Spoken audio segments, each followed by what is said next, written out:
So can I have that image? Is it ready to be thrown up there? See? On Tuesday morning, or Tuesday night at some time, I guess we had a storm and this tree, part of this tree fell on my car. And, okay, you can take it away. So I'd stepped outside to take my dog for a walk, take myself for a walk, and it was 5 in the morning, and so I saw that, and I was like, okay, there's nothing I can do about it now, it's still dark, right? So I came home and attended to it then. But what was interesting, at least to me, is that this is like take 23 on this talk, but prior to that, I had a talk about a tree that had happened the week before, that was across the street, and that tree had come down on purpose. They had cut their tree down. I don't know if it was diseased or what, but I kind of have a thing for trees, so I don't like when they fall down, but we all have a natural growth cycle, so I guess that tree's time was over. And that particular tree is a Drake elm that I planted 27 years ago. And it had a sister Drake elm, but she got knocked over a couple hurricanes ago. And I was just like really hoping that this tree would stay up, which clearly it didn't. And I had to go out there with power tools and cut all these pieces off of my car. And it just made me very sad, because for me, nature is God. God is in everything that lives, and I particularly get a hit of God when I go outside. So I'm apologizing to the tree. I'm thanking the tree for all the years of shade. I'm thanking the tree for all the ways it nurtured the birds and the squirrels and the insects. And as I cut the branches, I could count the rings. There were 27 rings from having put it in the ground. Is that cool or what? Anyway, I don't know, but I don't know how that tree felt, but it's pretty traumatic, I imagine, to be sawed down with power tools or any other kind of tools. But I knew I was connected to that tree. And so that's the point. If I can feel connected to a tree, how much more can I feel God connected to me and me to God? So I consider myself a deeply spiritual person sometimes, not every minute, of course. There are times when my own humanity gets the best of me, and that inner critic and the blasphemer of myself tries to disrupt my peace. So outside I go. I put more food in the bird feeders, the bird feeders, you know what I'm saying. And I sit on my backyard swing and I watch the birds, and I just am encompassed with all of nature, knowing that all of nature lives inside of me as well. So do you guys run outside when things are discombobulated in your life? I would just suggest that you do. I mean, you don't have to, but I'm telling you, that if it brings me peace, why would it not bring you peace? Of course it would. So today we're talking about Unity's principle number 1, which is there is only one presence and one power in my life and in yours, God the good, omnipotent. And you have those principles lined up there that's kind of, they're the abbreviated form, but in any event, absolute love, which is God, is present everywhere. So a quick little aside, in the event that you don't know this, some of us probably know this, how the 5 principles came into being, which Unity was founded in 1889 by Charles and Myrtle Fillmore, as most of us know. And as they studied the teachings of Jesus, they began to formulate principles around his teachings. A century later, 100 years later, Fillmore's great-great-granddaughter was asked to summarize Unity's teachings in an article. and in the Daily Word, which was a magazine at that point. It wasn't the little booklet we get now. So today and her name, by the way, in case you're interested, was Connie Fillmore, Bazzy, Bazy. So anyway, I just want to tell you that in case anybody wants to look that up. I'm a looker-upper, so I'm a researcher, so I love to find out where things came from. So today, of course, as I said, we're focusing on principle 1, which affirms that God is all there is. God is omnipotent, not all powerful, but all power. God is omniscient, not all knowing, but all knowledge. God is omnipresent, meaning present everywhere, in the trees, in the grass, and in the chairs you're sitting in the clothes that you have on, in the jewelry you have on. God is present in every molecule that makes up this world. He's in the carpet. Is that new carpet? He's in the new carpet. God is in every single solitary thing. In the microphones, God is in Will's instrument. God is in everything, everywhere. So, listen, there's only one presence in this room. One being in this room. So look around. Go ahead, turn your heads. Look around and you're going to see a bunch of what appears to be a bunch of beings, right? That's not true. There's only one being in this room, one presence in this room, because that presence infiltrates and breathes each and every one of us. And these chairs were created by thought. Somebody dreamt up how to, they wanted to make comfortable chairs. And so who was in that thought? Exactly. God was in that thought. God is in everything. So each one of us is a part of that one being. We're not separate beings, even though it looks like that. That means that each one of us is this shiny, bright piece of that one being. I happen to love being shiny and bright. So I too, you too, no matter who or what we are shiny, bright pieces of that one being. So hold that in your mind. I know how long that'll happen. So God was in the tree that I just talked about, and he was also, he, she, it. I prefer to call God it, because God's genderless. So it just, it works for me. It works for me. Anyway, so God was present in the rings of that tree, and God was present in the power tools I used. God was present in every leaf that came down off that tree, because God is in everything. God is everything. Not just in everything, but is everything. Because there's only one presence and one power in the universe. The stuff that we love, God is in. And the stuff we don't love, God is in. The people that we love and like and enjoy, God's in those people.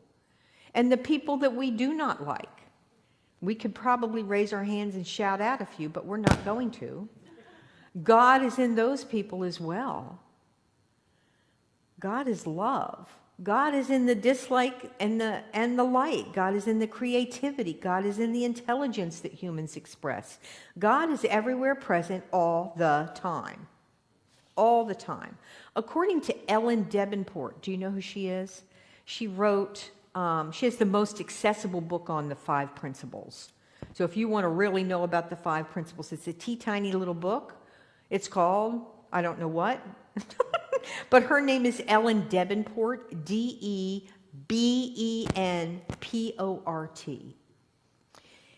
She says, all that we are and have is God, and we can never be separate from that universal power.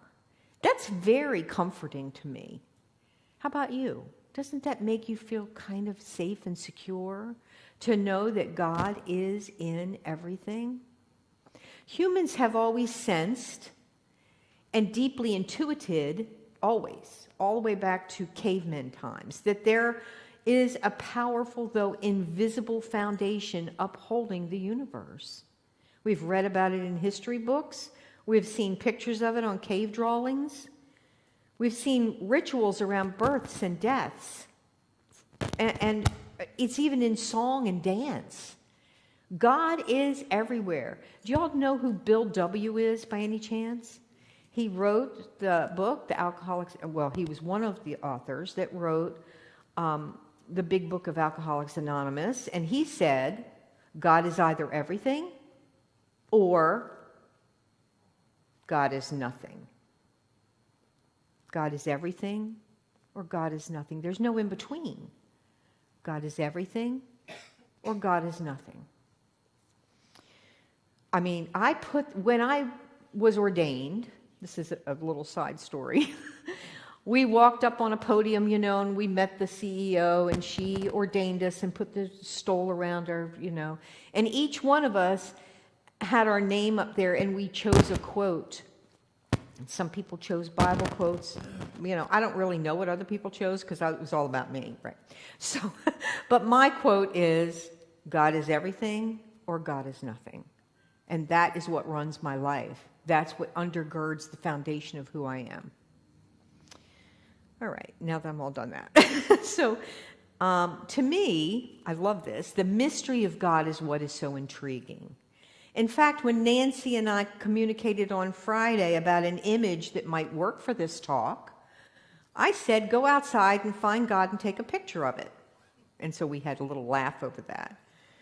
And she laughed and I laughed. And then I said, just find something mysterious and ethereal, which is also hard to do. But she came up with that. Isn't that great? Yeah. So because we can say we don't know what God looks like, that's a big fat lie. That's not true. We know what God looks like. Look in the mirror. You're looking right at God. Go outside and look at nature, which I will talk about that ad nauseum. What do you know what I mean?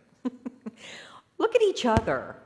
We are each images. We're images of God. Each one of us is an image of God. So if you want to say, what does God look like? Look at your friends, look at your neighbors, look at your loved ones. Look at the people you are communicating with at the drugstore, at the grocery store, at the post office, regardless of what they look like. They are God. They are sparkly pieces of God standing right in front of us. How's that feel when you hear me say that? I'm waiting. How's that feel? I have a smiley face. Cool, babe, cool. It should feel really good. It should, because we've searched our whole lives for an image of God. So, all the various people across the globe, in the far distant past and in the present, have their names for God, right? And although we've heard most of these names for God, I find it when a whole list is thrown on a page, it pretty mind-blowing, all the different names we have for God. So here are my names that I found for God. God. Ta-da! Holy Spirit, the universe, the way shower, Mother, Father God, Goddess, great creator, divine energy, one mind, one intelligence, first cause, North Star, Allah, Buddha, Jehovah, Krishna, Kali, Shiva, El Shaddai, which I happen to love, Yahweh, Jehovah, Brahma, the light, GPS, and thanks to Star Wars, the Force. So of all the names I looked up, these are the only ones I could pronounce. Does anybody have what? It, of course. It's it. So Charles Fillmore, who of course you guys know was the founding father of our unity movement, said this about God in the Revealing Word. Who has a copy of the Revealing Word at home? Yes, 1, 2, 3, 4, 5. Good. It's a good book to check in on every now and then. He wrote this: God is not a person but a principle. We know that, right? God as principle is absolute good expressed in all creation. So we know some people, places, and things that have been created that we as humans would not assign the word good to. That's not our business. That's not our business. God is personal to us when we recognize him within our indwelling life, intelligence, love, and power. That's it. Now I'm unquoting what Charles Fillmore says, but I wrote here, he speaks so eloquently about God, I am hard-pressed not to quote him further. Here's another quote by Charles Fillmore. We do not see God with our physical eyes, except as he manifests himself through his works, unquote. So are we his works? So that's how God manifests. That's how we see God, through his works. It's easy to see God in a tree, right? That tree is not being rude. That tree is not being ugly to us. That tree is standing there doing what trees do. So for me, as I already said, God is most approachable when I am outside. But still, sometimes, no matter the location, I do not necessarily feel the presence of God, because that means I've distanced myself from my own inner stillness, my own inner silence. But that happens. That happens frequently. So Deepak Chopra said, God cannot be found in a book of religion. And I said, God cannot be found at all because God is not lost. Right? There is no game of hide and seek going on where God up there in the heavens and we, dust of the earth, are down here fumbling around on the ground, looking for the thing that we call God. That would be thinking we're separate from God. And what do we call that when we think we're separate from God? Duality, right? God's not out there and us down here. We are actually all connected. We are one. God's not up there, right, guys?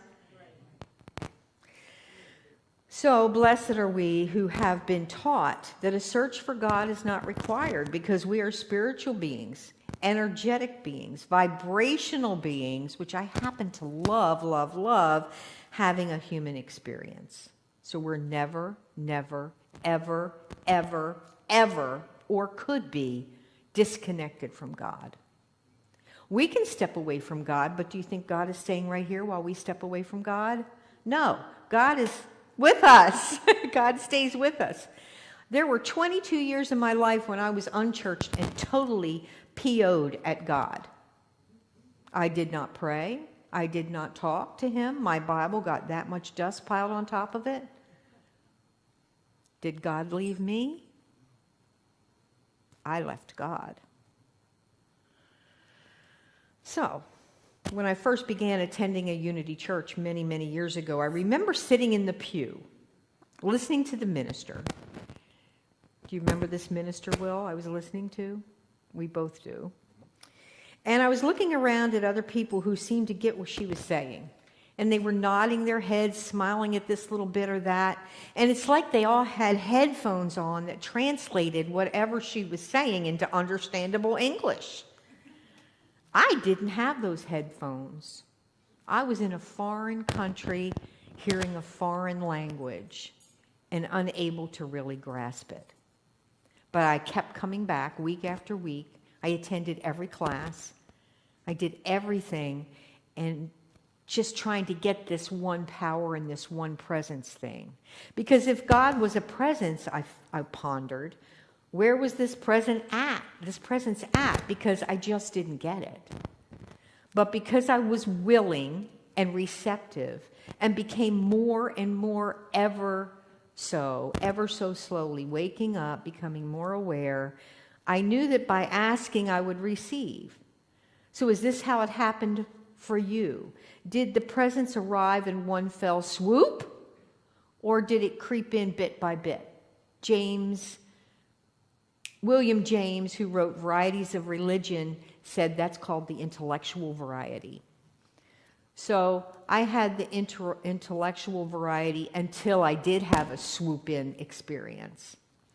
And of course, swooping in happened in the Old Testament.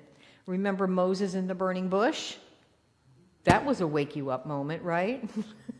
Do you remember, this will be very interesting, Shadrach, Meshach, and Abednego? Yay, I have Bible people here. Okay, so they got it. They were thrown into a fiery furnace because they refused to bow down to an image of the king of their time. And how about Daniel in the lion's den? Yep. And of course, can we forget Saul of Tarsus, who was struck blind on his way to Damascus? And after 3 days, he was renamed Paul. That was a swoop-in moment. All these folks, according to either historical myth, true or not, it doesn't matter, experience the presence of God in very tangible ways. And let me share with you something pretty miraculous. I, too, had a sweep me off my feet, blinding moment with God. A flash of sparkling beauty, truly. An experience that brought me to my knees,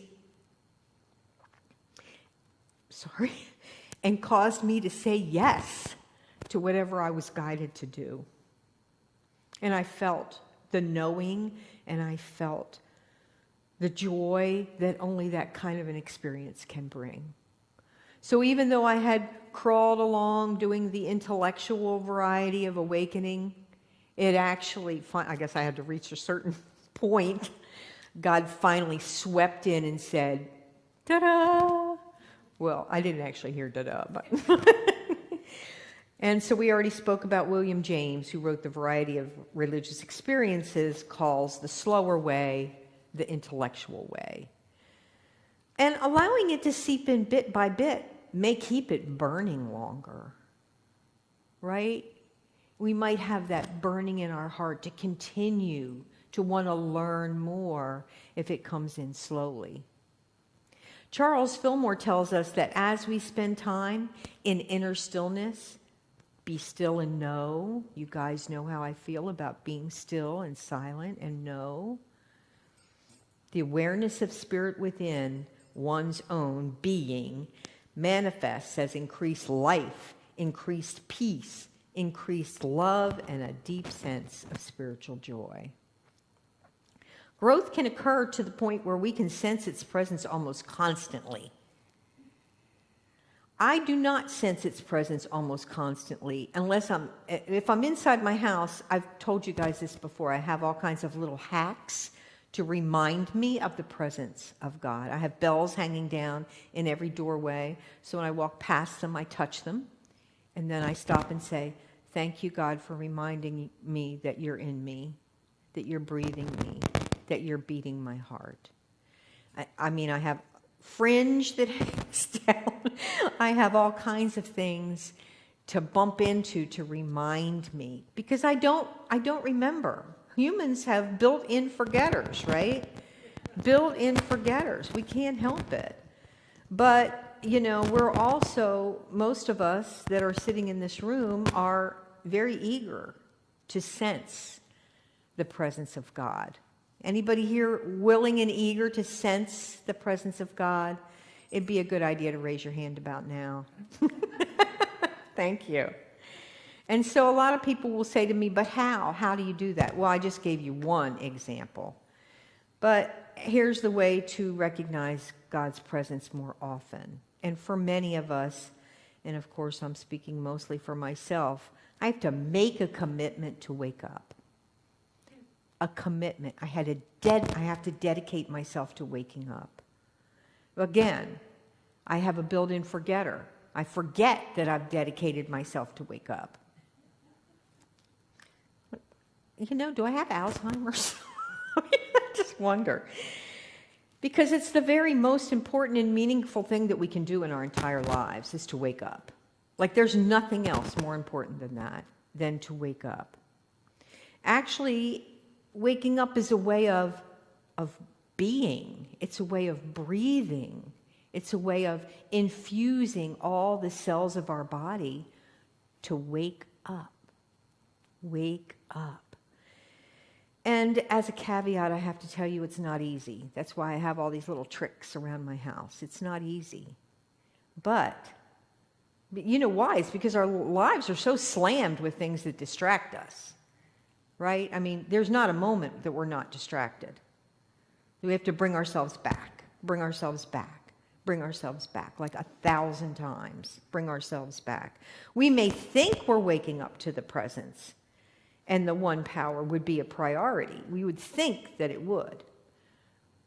But is it? Not usually, because we're too easily distracted. Number 2, finding stillness within our body, within our bones, within the cells of our bones is really the only way to become aware of the presence and the power. This is what Charles Fillmore said. That's what he said. So, at least for me, this is my number 1 method, becoming still. I mean, I can be sitting on the couch in my house, just looking out the window, intending to write something. And I'll have a dog come and get up on my couch and just press up against me. And I just look out the window and amazingly just become still and silent. There's nothing going on in the house. Just me in the window looking at where the tree once was and becoming still. There's some kind of magic in becoming still. So, from this place of utter stillness flows gratitude that goes far beyond lists, gratitude lists. And I'm not saying they aren't important, but this stillness comes from the inside out. And the gratitude we have is the privilege of knowing the awareness of the presence, the one power and presence. So speaking of gratitude, because it certainly has its place, we're on number 3 here, gratitude for every little thing will bring a settled feeling, a peaceful feeling. As we feel more peaceful and more content because we choose to see what we have versus what we don't have, then we'll be able to take this step of seeing God's hand behind all of these blessings.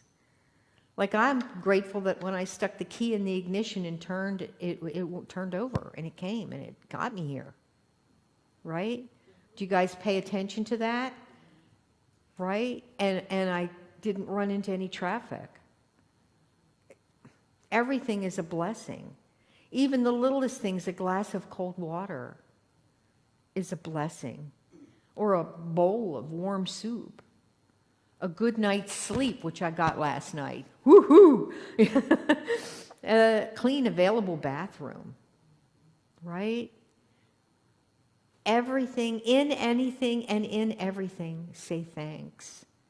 And then ever so quietly and silently, we find ourselves standing in that holy, sacred presence of God. Because wherever your feet are right now, you're standing on sacred ground.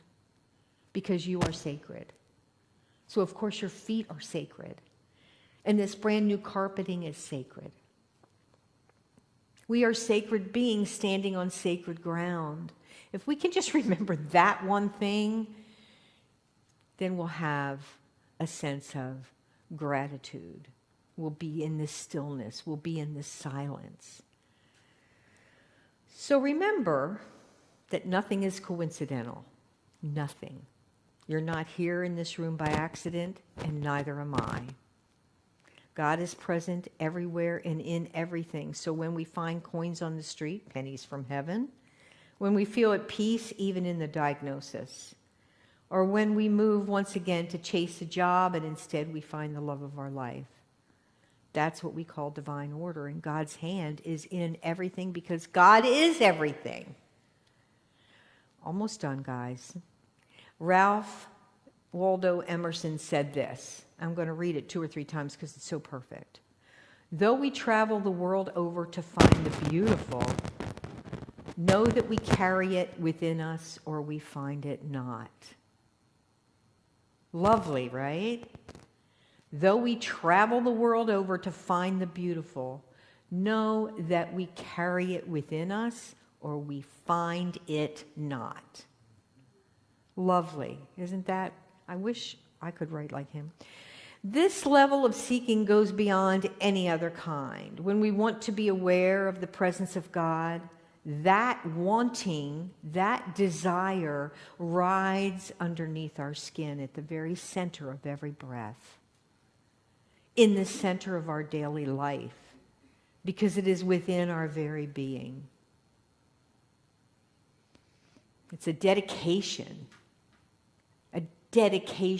to commit ourselves to feeling, knowing, experiencing the presence of God. So now it's up to us, each of us individually and together, because we're really not ever individuals. But there's no individuality because we're all one. Living awake and aware of the presence of God, in the presence of God within. This is what life is about. And I don't want to miss any of it. Do you? What? No. Thank you. Well, let me close with these words by Meister Eckhart, who said, "I am as sure as I live that nothing is so near to me as God." Listen, this is so hard to get. God is nearer to me than I am to myself. My existence depends on the nearness and the presence of God. So that statement, God is nearer to me than I am to myself, I have pondered on that ever since I discovered this quote. What does that mean? What do you think that means, that God is nearer to you than you are to yourself? God is nearer to me than I am to myself. I think it divorces us from our thinking, because what we think about ourselves is what we think we are, right? So if we remove the thoughts of ourselves and just sit in the silence, that's when we can experience the closeness and the presence of God floating around in our bodies, in our world, in my puppy laying next to me on the couch. Keep that thought with you, and you guys think about it. God is nearer to me than I am to myself. That's powerful. Meister Eckhart, back in the back old days. So I bless you. As you get up out of these chairs and go out the doors, I bless you that you keep the presence of God present. Amen.